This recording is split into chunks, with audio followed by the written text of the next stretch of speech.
In this video, we will show you how to check laptop model. If you lost your laptop model and you want to install the driver, maybe you are confused how to check your laptop model. Okay, using the Windows, you can easily check the laptop model using two methods.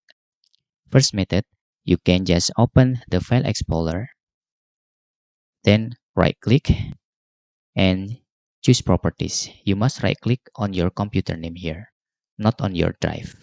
Right click on your computer names and select Properties. After that, you will find this your laptop model name, HP Pavilion Gaming 15 PK.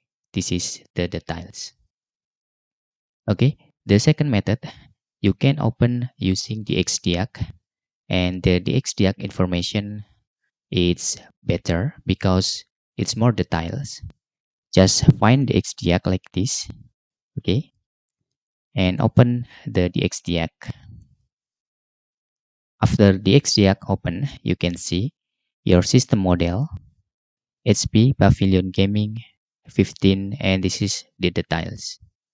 Okay, on the XDIAC, you can see also the display adapter. So when you want to install the driver, you have to see this version of your display, for example, or on your sound and another input. Okay, that's all tutorial how to check the laptop model on Windows. Thanks for watching, and if you have any questions, you can fill in the forms comment below. Hope this video helpful for you.